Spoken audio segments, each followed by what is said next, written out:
Okay, hello all. Well, let's see if this video takes because this is about the fourth time I've done this video today. This is for Developmental Trauma Institute. I'm Perry Clark. I'm a licensed marriage and family therapist in the San Francisco Bay Area. My practice is Untangle and Grow Counseling. So I'm here to talk with you today a bit about uh, developmental trauma.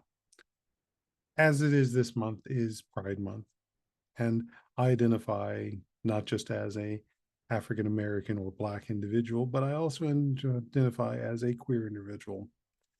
Additionally, also as a neurodiverse individual. And these three identities make up who I am. Now, these three identities are also ones that are under threat. So the feeling of safety in the world is something that I don't have, even as an adult. But you can imagine what it means even more for those who are developing right now, who also share these identities. And there are many of us who do. It's important to understand that these identities, which are intersectional, and I say this with full respect to the African American women who created this term, and I thank you all for this,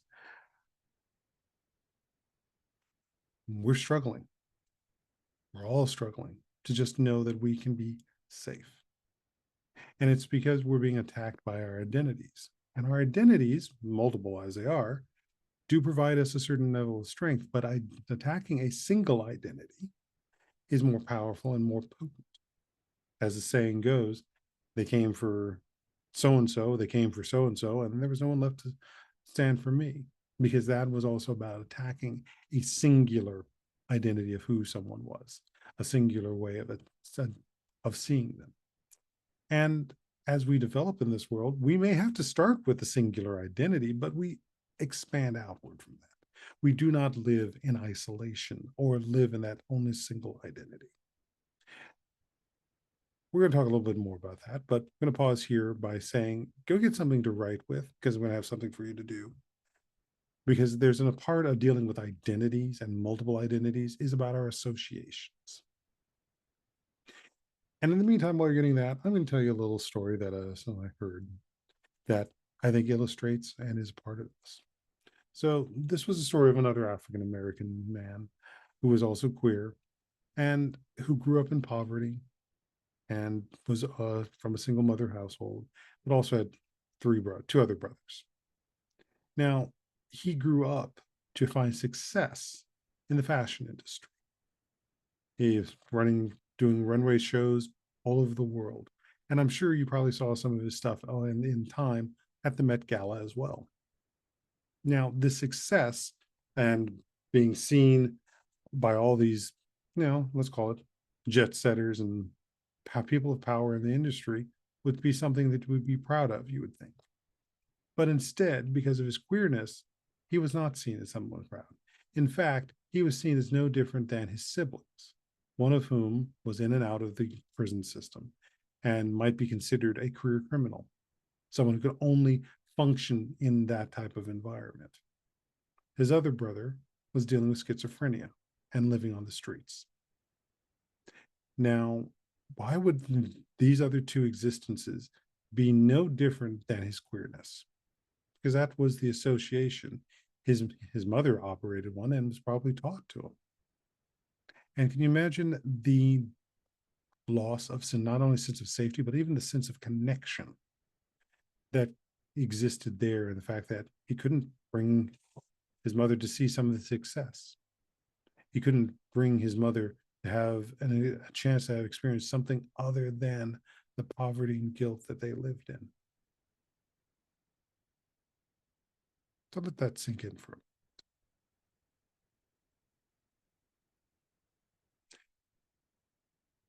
So there's many places we can attack with this to try to make these changes, but we're going to right now talk about associations. And as I said, his queerness was seen as something to be negative and on the same level as someone who was a criminal or someone who was houseless and mentally ill. And we deal, especially having these multiple identities, as being seen as something that is an affront to a singular idea and a singular notion. So now to that little exercise I wanted you to do. I would like you to think about, in at least separate categories, what are the associations you have with the idea of someone who is African American and Black? What are the associations you make with someone who is queer or and or LGBTQIA?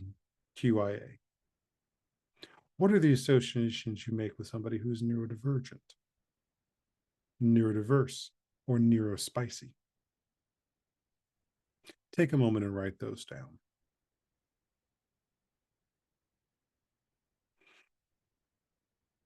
Now, if your mind went blank when I asked you that, that's something to note.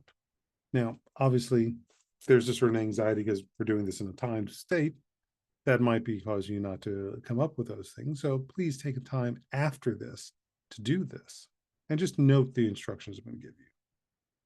Otherwise, if not, notice why you went blank. And is there a possibility that is part of the developmental trauma that you haven't realized? So now, for those of you who have written things down, how many of those associations with those three identities and terms do you note as being positive? Strength and resiliency. How many of those things do you notice as negative, destructive, disconnecting? Some of them all have the same categories too. Now, here's a question. Where did you get those associations? Did you come from actual lived experience dealing with people who have these multiple identities? Or were you told them and expected to uphold them? When we look at developmental trauma, we also have to look at the idea of what were these associations that were told and expected of you to hold them so that you could stay in connection with your caregivers and or your communities.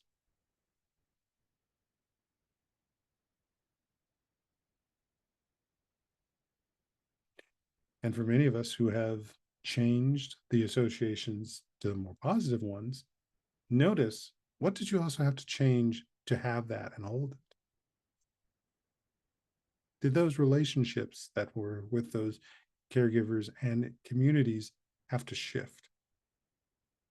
Were new ways of understanding found, which is lovely?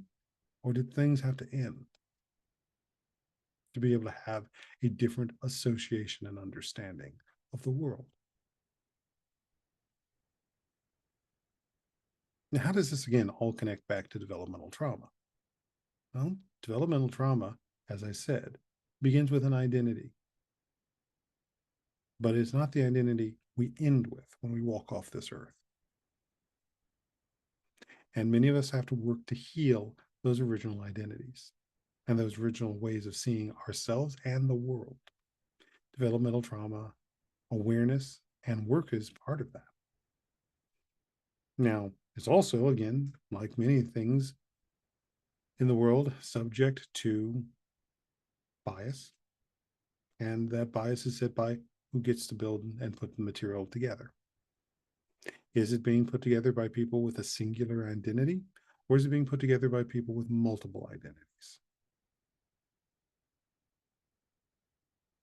And I'll tell you right now, that work needs people with multiple identities to look at the multiple ways that we deal with trauma and we deal with developmental trauma.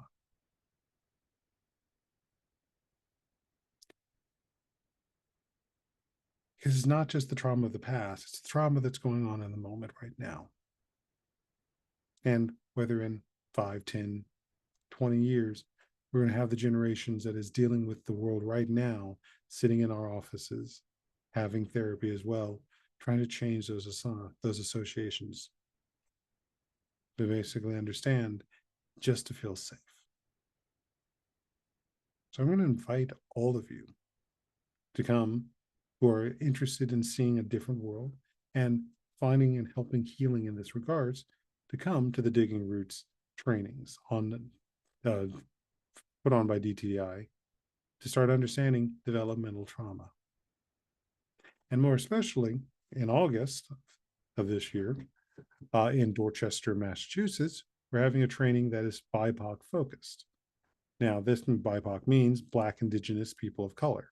Although maybe we should start changing it to Black, Indigenous, people of global majority. But to begin helping to train, to start understanding how we can help our communities and our people that are global majority start changing the narrative and developing past those initial traumas. Much like the story I told you earlier, how would it have been helpful, not just for him, but for his parents and his siblings to start understanding and changing. But change happens for those that are willing. And I invite you to be willing to explore this as opposed to just leave it as somebody, the way somebody else has already told you it's supposed to be. So please come to the DTI Digging Roots BIPOC training in August. We need more of their voices. We need more of your experience to have a different world so we all can feel safe. So be